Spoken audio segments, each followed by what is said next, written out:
กระจายเสียงแห่งประเทศไทยจังหวัดเชียงใหม่ AM 1476 กิโลเฮิรตซ์สถานีวิทยุภาคภาษาชาติพันธุ์แห่งเดียวในประเทศไทยที่มีความทันสมัยเชื่อถือได้สร้างอัตลักษณ์กลุ่มชาติพันธุ์สู่สากล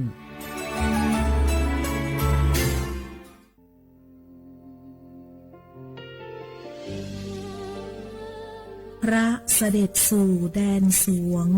ไทยทั้งปวงน้อมสำนึกในพระมหากรุณาธิคุณตราบนิรันดร์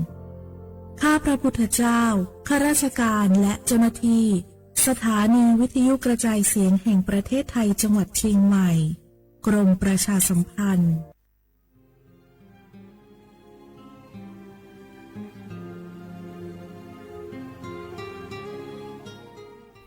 This is a moment of profound grief for the Kingdom of Thailand. We, the collective voices of Radio Thailand Chiang Mai, join the Thai nation in mourning the passing of our beloved Queen Martha, Her Majesty Queen Sirikit. Her life was a testament to the unwavering service, grace, and deep love for the Thai people. Our humble condolences and thoughts are with His Majesty the King, the royal family, and all the Thai people during this deeply sorrowful time. We will remember her forever.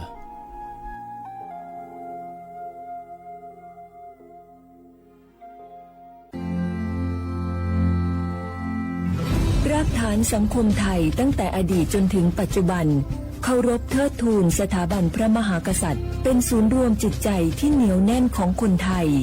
ในเวลาที่เกิดวิกฤตทางการเมืองพระบารมีของพระเจ้าอยู่หัวก็ทำให้เกิดความสงบและช่วงที่เกิดวิกฤตเศรษฐกิจปรัชญาเศรษฐกิจพอเพียงของพระเจ้าอยู่หัวรัชกาลที่ 9 พระราชทานให้กับคนไทยก็ทำให้ผู้ที่น้อมนำมาปฏิบัติมีภูมิคุ้มกันและไม่เกิดความเสียหายพระปฐมบรมราชโองการของพระเจ้าอยู่หัวรัชกาลที่ 10เราจะสืบสานรักษาและต่อยอดและครองแผ่นดินโดยธรรมเพื่อประโยชน์สุขแห่งอาณาราษฎรตลอดไปพระมหากษัตริย์ไทยทุกพระองค์ทรงห่วงใยราชเสมอสถาบันพระมหากษัตริย์ไทยศูนย์รวมใจไทยทั้งชาติ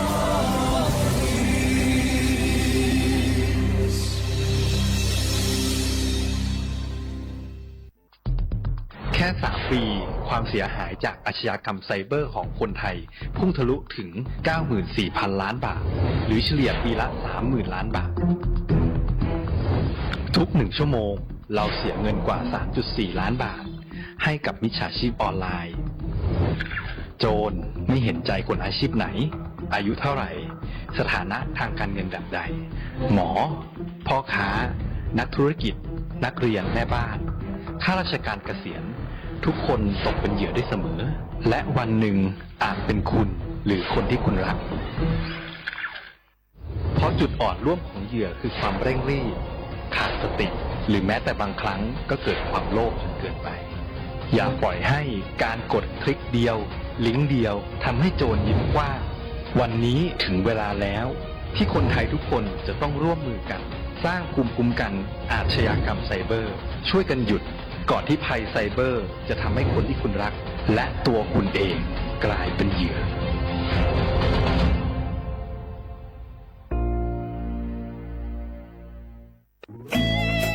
หนึ่งเสียงของท่านมีความหมายต่ออนาคตประเทศการเลือกตั้งคือโอกาสสำคัญที่ประชาชนจะได้ร่วมกำหนดทิศทางบ้านเมือง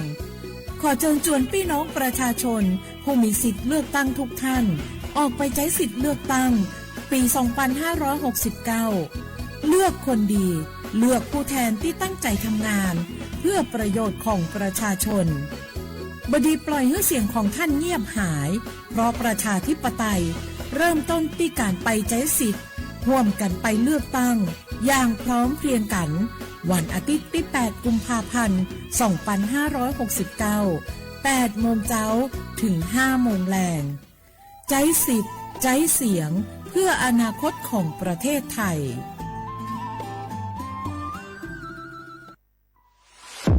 ใช้สิทธิ์บัตรทองเข้ารับการรักษาที่คลินิกแพทย์แผนไทย30 บาทรักษาทุกที่ได้ง่ายๆทั้งนวด ประคบ อบสมุนไพรใช้แค่บัตรประชาชนไม่เสียค่าใช้จ่าย สอบถามเพิ่มเติมโทร สายด่วนสปสช 1330 30 บาทรักษาทุกที่ สิทธิตามกฎหมายของคนไทย ให้แพทย์แผนไทยดูแลสุขภาพคุณ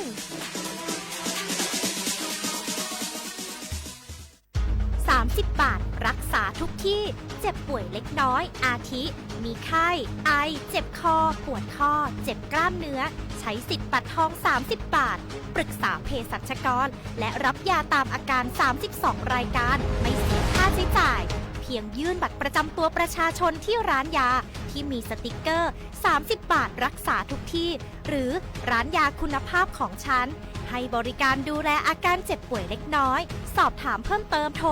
สายด่วนสปสช 1330 24 ชั่วโมง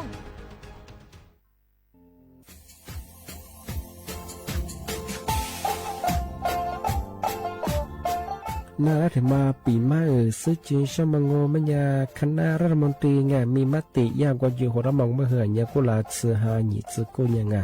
ยิ่งคงอยู่ตั้งวันยาโฉดซื้อฉีกว่ายาใบระมองเมื่อเหือแก้ไขปัญหาไงสถานะอาทิตย์ยังเหือสัญชาติไงเอาถ้ามีคนเนี่ยว่าจะส่งไงอธิบายที่ยากกฎหมายถูกว่าใบระมองเมื่อเหือไงมาตราที่17ไงแห่งพระราชบัญญัติคนเข้าเมืองไง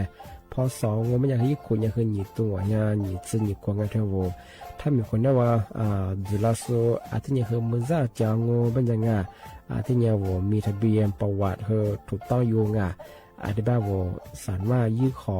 สถานะไงคนต่างด้าวเข้าเมืองโดยชอบด้วยกฎหมายที่ดียินหน้าบ่ดงาอาทิตย์ทยากฎหมายถือว่าบรรดามันเป็นไงมาตราที่7ทวีไงแห่งพระราชบัญญัติไงสัญชาติยึดโขงงไปเฮอพศยังไง2508ไงเอาถ้ามีคนได้ว่าเฮตาซุงโงไม่ยังไงอาทิตย์ยังเฮอาบามันก็จะเฮอามาไงเอาว่าอยู่ในทะเบียนประวัติบุคคลไงอธิบายว่าไม่มีสถานะทางทะเบียนมาจุบะเฮาสามารถยื่นขอสัญชาติไทยที่กรุงเทพมหานครไงยื่นที่สำนักบริหารการทะเบียนกรมการปกครองไงอธิบายเราส่วนต่างจังหวัดจะสุบะว่ายื่นต่อในอำเภอตานภูมิลำเนาไงปีขวานวแล้วก็จะบอกว่าอำเภอยิ่งที่ยื้อชงไงยื้อเวลาโง่ไม่ยากว่าเวลาใช้กันยาขนาดถี่เนี่ยขวานยี่หนักกว่านี้สิไงอันนี้บอกนี่มีกับพวกขวานยี่ที่น่าเหี้ยโชฮาหนีซึกูยังไงยึดโขหนีตัวเหี้ยโฉดซึกูขวาเสือทีนี้ยื้อชงง่ายถึงมาปีใหม่ซึ่งจุดเช้าว่าเช้าข้าได้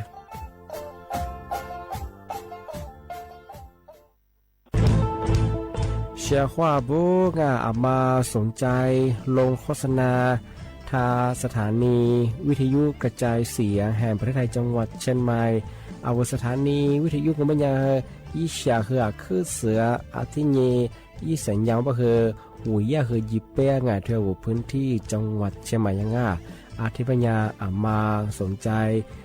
ลงโฆษณาช่องของปัญญาติดต่อที่สวทเชียงใหม่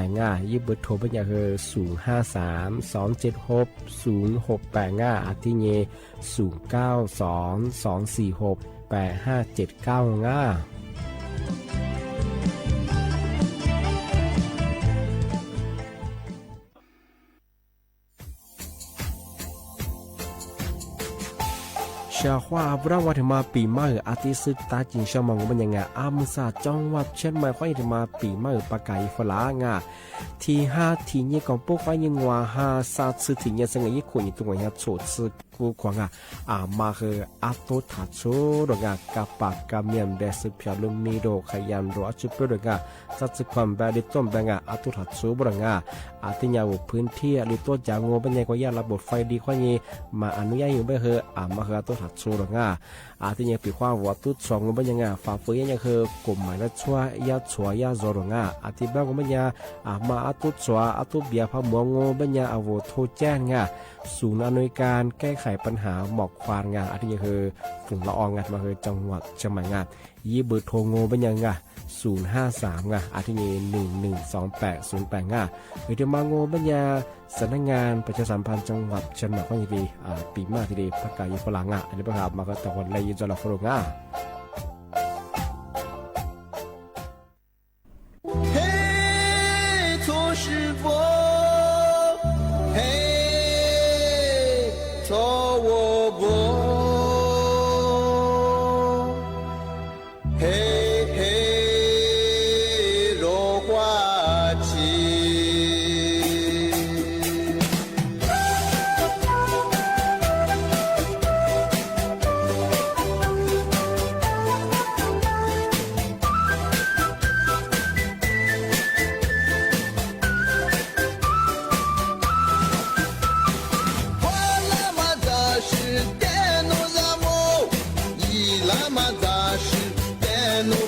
起，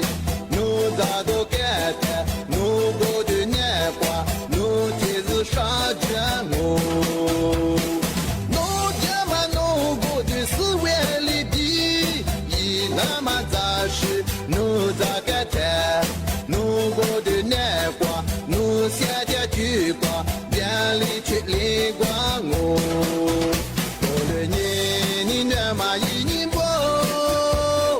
眼亮嘛肌肉嘛扎实扎地，啊就在老狗来落花季，无啥在挖苦思想挖地来，无啥想挖个啦我，一那么扎实扎地呢？吃了光嘛扎实提示我，放了嘛都是都干的，错了这个事都提示我。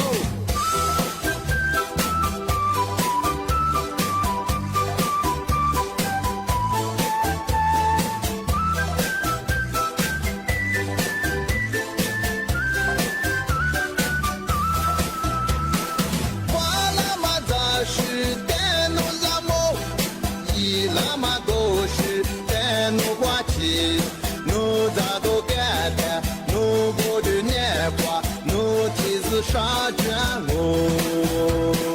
我看嘛，我过的是万里地，一那么扎实，我咋感叹？我过的年华，我想感菊花，眼里却泪光我。过了年，你那么一年不，眼亮嘛肌肉嘛扎实扎地，啊就在老狗来落花季，无啥在挖苦思想挖地来，无啥想挖个啦我。过了年，你那么一年不，眼亮嘛肌肉嘛扎实扎地，啊就在老狗来落花季，无啥在挖苦思想挖地来，无啥想挖个啦我。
家的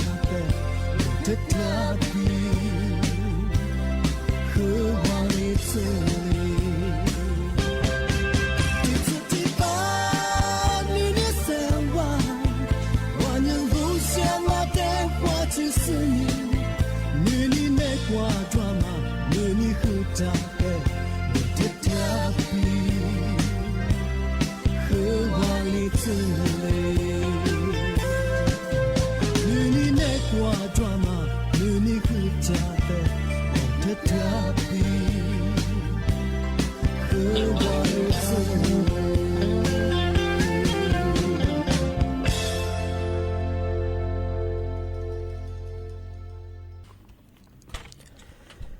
学画不来画画，你呢？触摸花你节目啊，啊我李松我投资的话做不了我啊。อาวลิสุงโอปากกากุงไม่ยาทาจิ้มหมายงะสวทเชียนใหม่ที่ดีแบงอ่ะอาทิตย์ทาววิทยุว่ามือจะมาโงไม่ยังไงยี่ครึ่งความถี่ยาที่ตัวลียาชีสือโชวจูอย่างตัวละ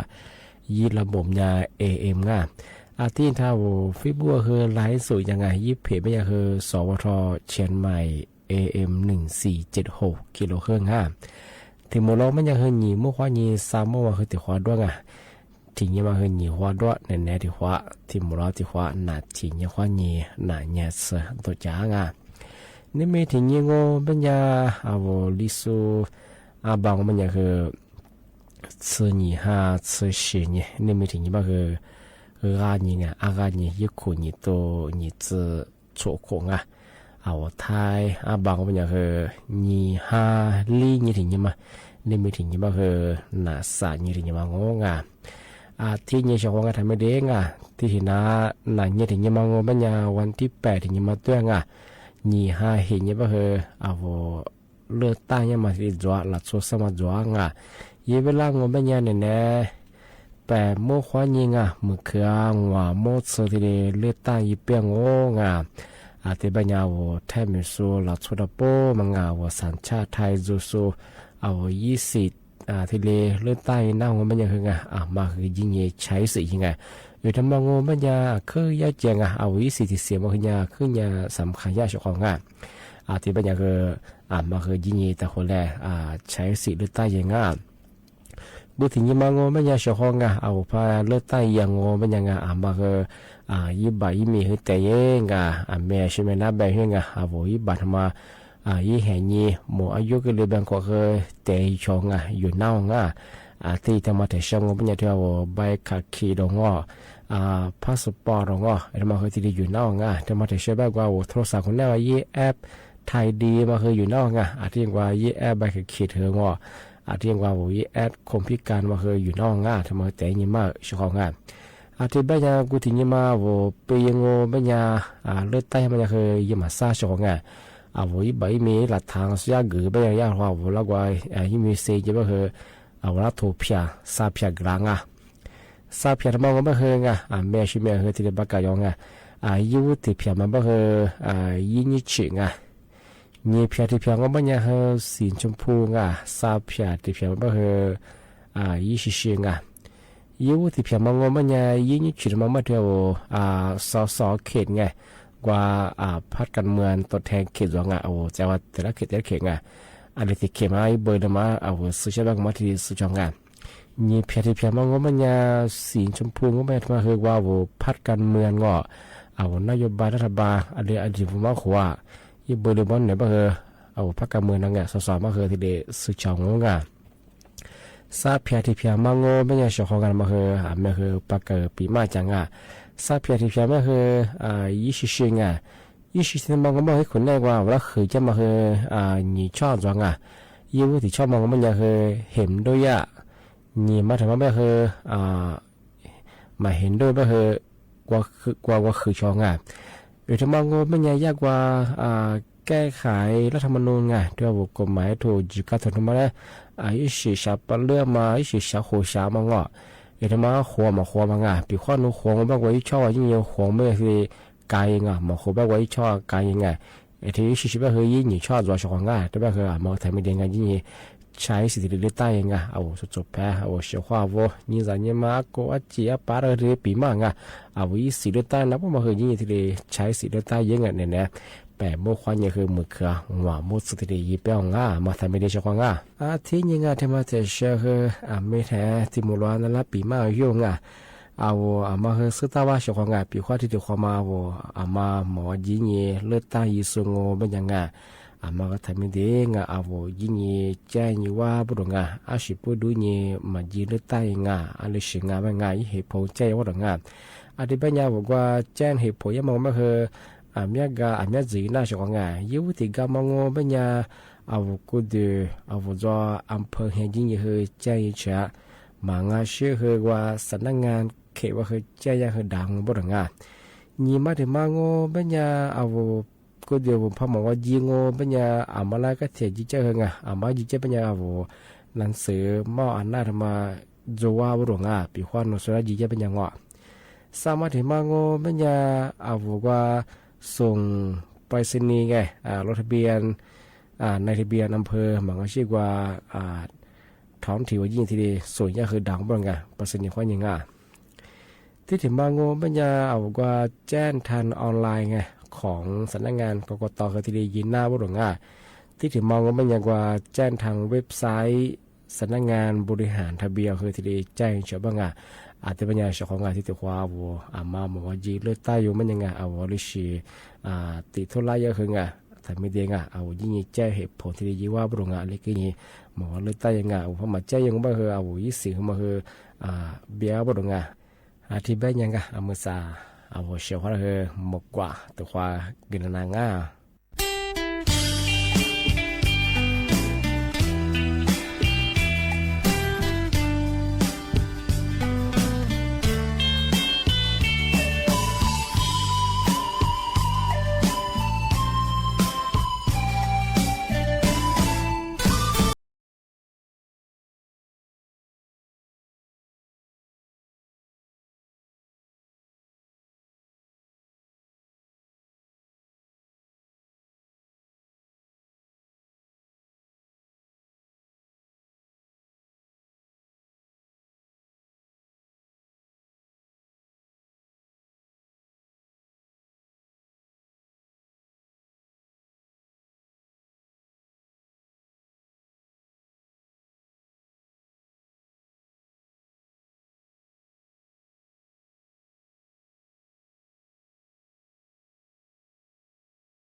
不是白马呀的花哦，不是白。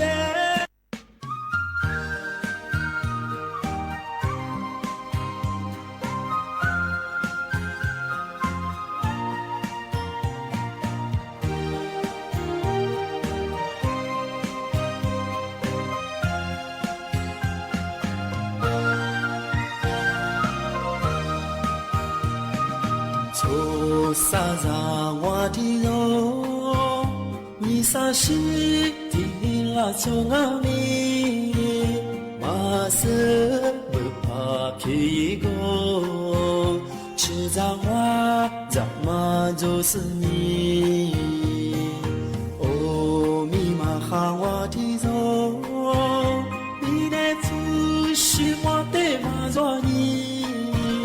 尼萨西。咱来苦嘛闹，出走苏里来苦掉我，不是白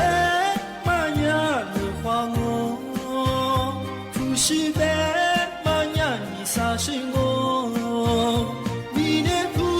是我的马抓你，你杀死你不怕皮狗。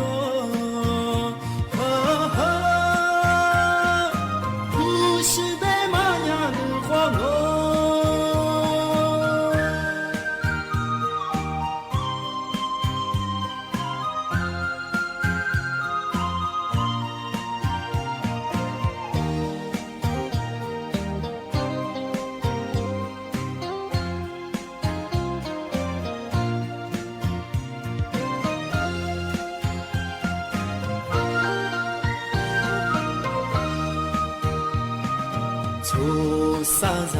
瓦提罗，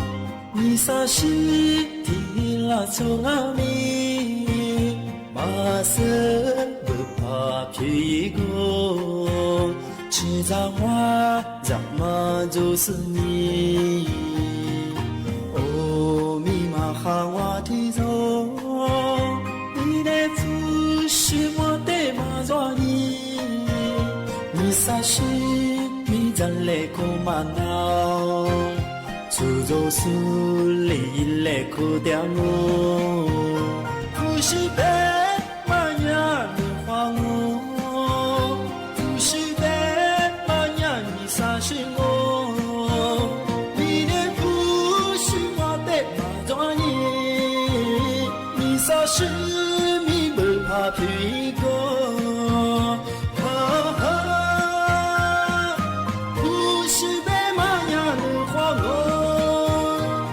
是白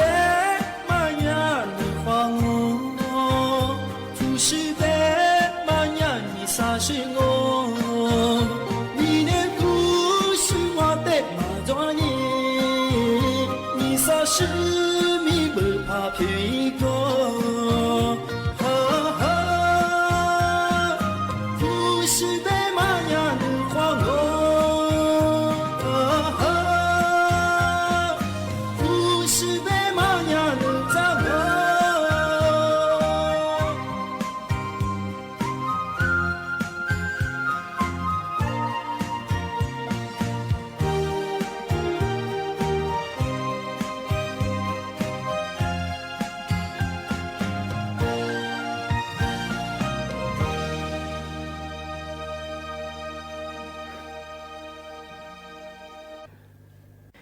อาทินี้งาที่มาแถเชื่อคือนั่นแหละที่มาสื่อจีนช่างอามุสยาสำนักงานออยที่มาเตือนภัยฝรั่งอามุสากว่าโซเชียลที่มาหมวงยาคือแชร์ยาโดยเฉพาะไงทำบ้าคืออามาคือถัดจุดบุรุษอันตรายยาหรอก ว่าปากกาช่วยไงเอาเชียก้าวงบัญญา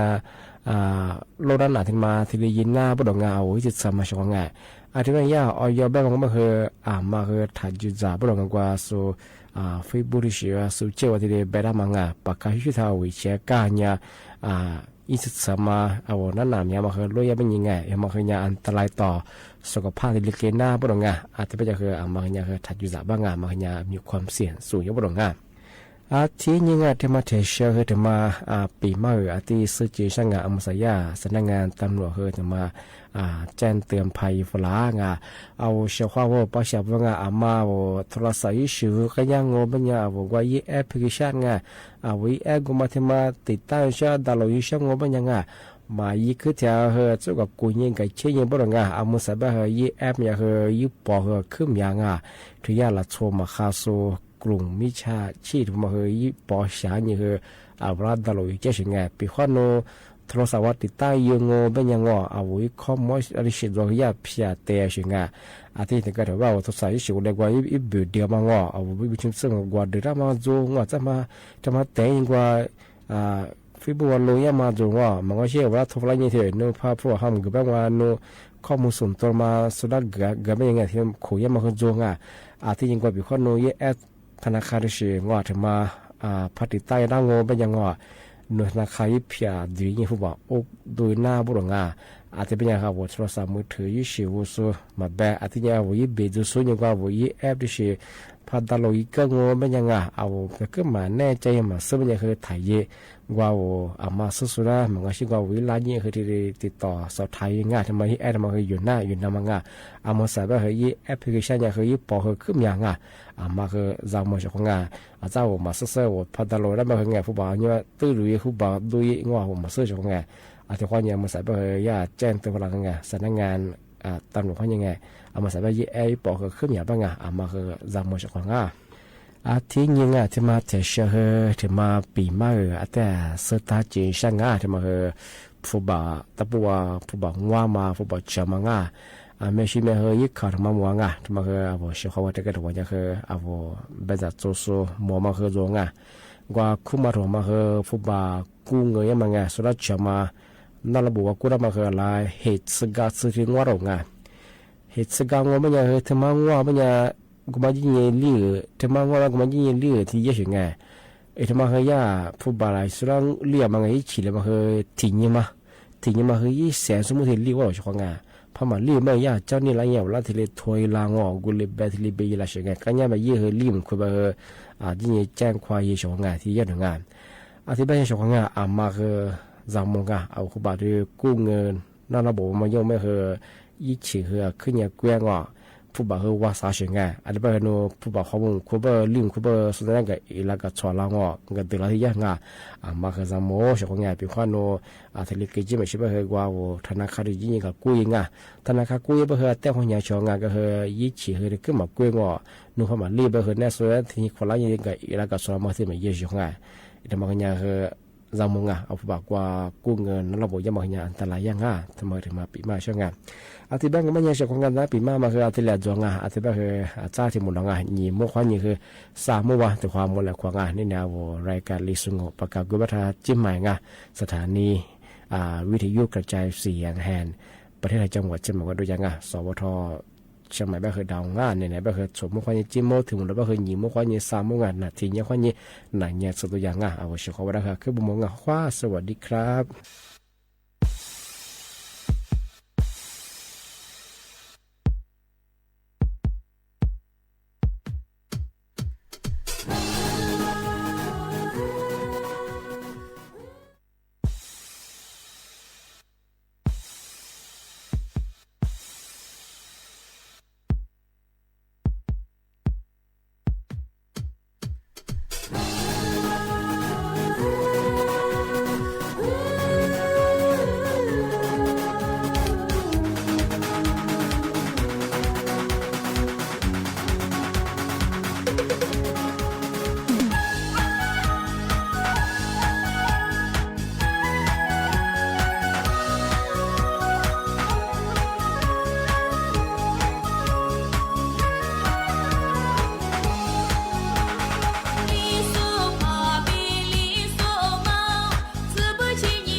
路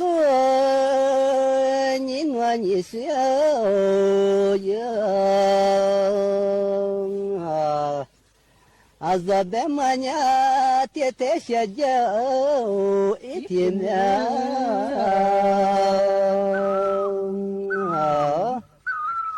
还没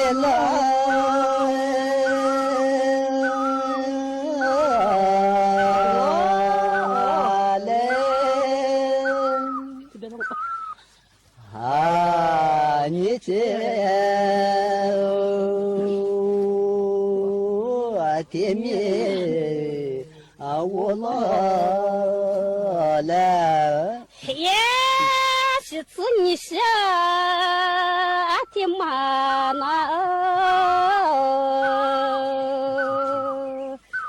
咋的咋可？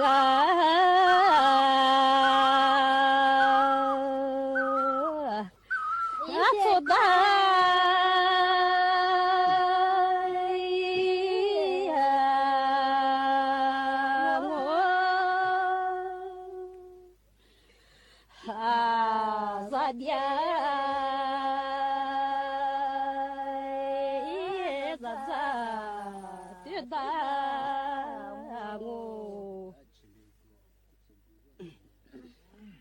一